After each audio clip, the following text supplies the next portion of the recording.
Rogue. I've only made 2 videos about Rogue, and then there's a bunch of playtests. One is about skill monkeys not being that good, and the other is a basic guide to how sneak attack works. I also crunch it out and bring up some tech, like sneak attack off your turn. The takeaway really is that sneak attack is strong when you get it, but it falls off as soon as everyone gets extra attack or even second level spells. I honestly think second level spells is kind of underrated. Anyways, Rogue, you're resourceless, even though your hit points and hit dice are a resource you keep track of. I'm going to be pretty straightforward. My opinion on Rogue is they're the weakest class in the game, but that doesn't make them useless. They're still viable straight class at regular tables, and you'll have fun playing them, and maybe even feel powerful because of the impact sneak attack has behind that one attack. But there's a difference between feeling powerful and being powerful, and this is an optimization channel. I'm going to be a bit mean in this video like an angry chihuahua, just so you're aware. Warning. The first subclass we're talking about is Scout, because I have some problems with Scout. Scout from Team Fortress 2?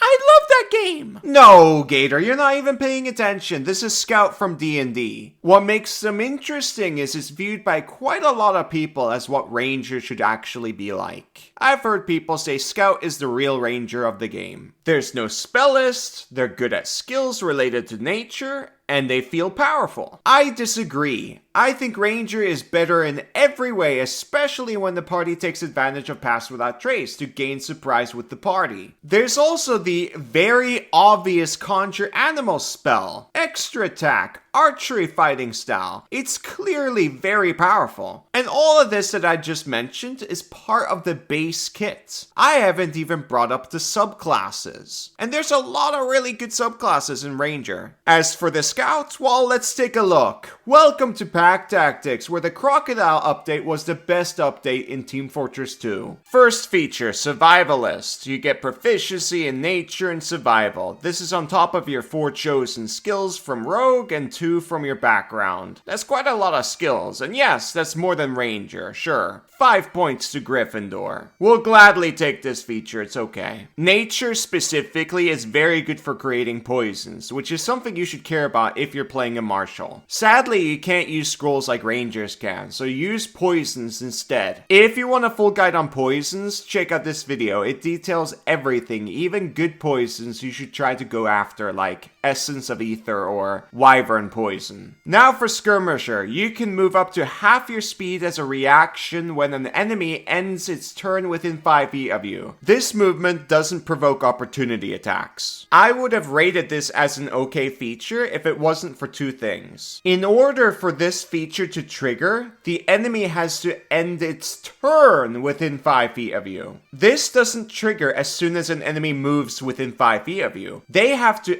end their turn in order for you to reaction move. You're going to take the hits from that creature that approached you, and that might also conflict with Uncanny Dodge at level 5. But still though, this can be beneficial for you as a defense. For example, if you start combat fairly close to the enemies and you know for a fact they're going to focus fire you, moving back might force them to dash. If these are spellcasters or ranged enemies, maybe you can move behind cover. Most enemies in the game have like 30-foot movement, so moving back 15 feet should be enough for you, Mr. Ranged Rogue. This is a meh feature, and it's even more unfortunate that it's on a rogue. You, the rogue, being in the back with your hand crossbow, for example, is not an important target to take out for the enemies. The obvious spellcaster in your party is. Strange! I remember this feature being better. Same, but even if it did trigger as soon as the enemy moved within 5 feet of you, it's still very situational, and I don't think the rogue is important enough to try to take down immediately. You'll rarely use this feature if you're already good with positioning. And of course, if the party knows what they're doing. 15 minutes later. Actually, while playing around with this feature for a while, I completely changed my mind. This feature is bad. Getting creatures to dash with 30-foot speed was harder than I thought it would be in my head. My bad. Kobold! You know what isn't bad? Only crits, where you can get the finest dice in all of Faerun. These dice will help you sneak attack better, and there's over 100 different sets of dice to pick from. Look at these deadly weapons. happens. It's got supernova in the name. Let's read what it says. The heat required to forge an edge so sharp is extraordinary. The only place where such heat can be found is in the heart of a dying star. Many problems had to be solved in order to forge these dice, like how to survive the vacuum of space as well as the heart of a supernova. But it was all worth it. They're also worth buying because you get a free adventure with the order. Absolutely, Gator, and there's like 28 different adventures to pick from, ranging from one-shots to short campaigns. There's lots of options for you. I highly recommend you check them out, and if you do, please press the link in the description. That's onlycrits.com/GatorTactics, and if you like what you see, use the code GATOR for 15% discounts. Get some dice right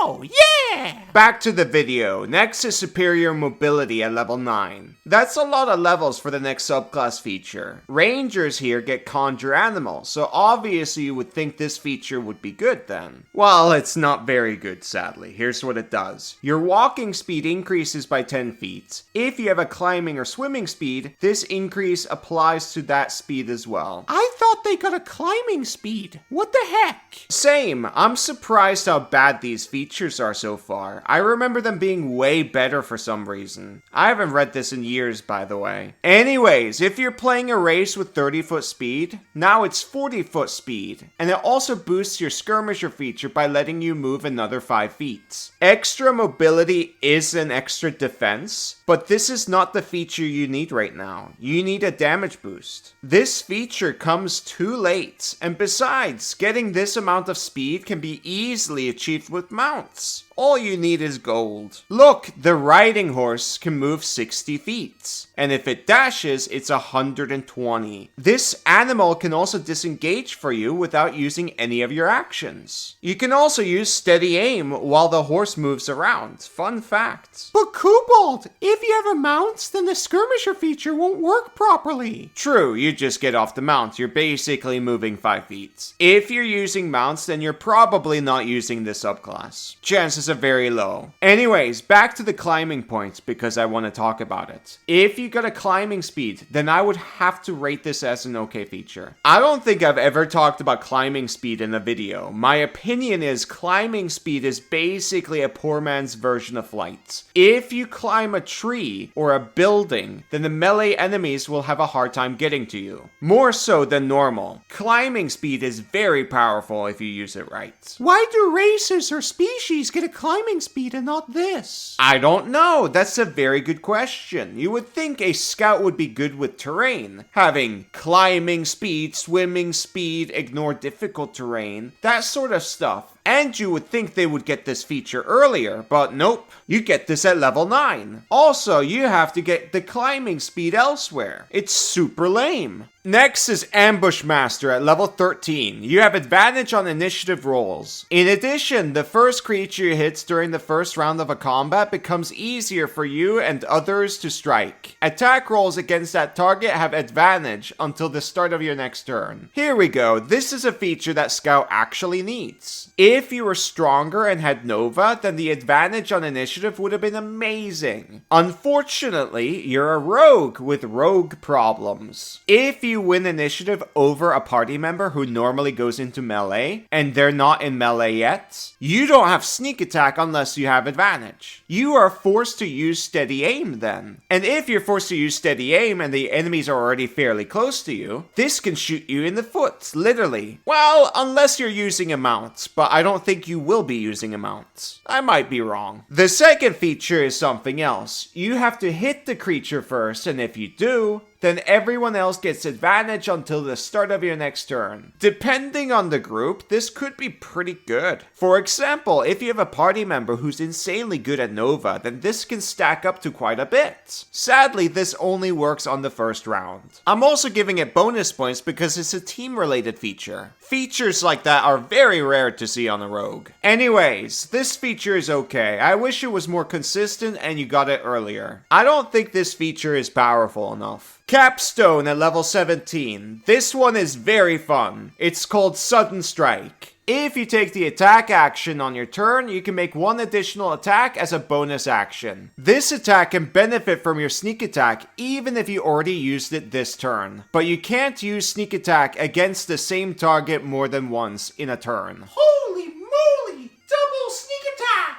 This is a very appropriate capstone for a rogue subclass. Usually rogue subclasses get very bad capstones, so it's good to see an actual good one. It's sad that you have to split the damage, but still though, your damage doubled in one feature. This does hurt the crossbow expert feat, but I wouldn't worry about it. That feature is still useful at this level, like reloading and shooting in melee, that sort of stuff. So I don't think it's a big negative at all, it's tiny. You clearly got an upgrade. I really wish this was an extra attack and you could focus fire with it, but even then I still don't think this rogue is strong enough compared to the other classes, like the spellcasters. Like, come on, these guys are literally turning people into dragons. That aside, clearly a very powerful feature. And not only can you double sneak attack, you can potentially triple sneak attack in a round due to how sneak attack works. Sneak attack says once per turn, not once per round. The easiest way to achieve this is with a little bit of teamwork. Like, for example, a wizard casts haste on you, and then you use your ready action to shoot off your turn to trigger the third sneak attack. Wow! That's insane! Absolutely, that's a lot of damage. Your damage tripled.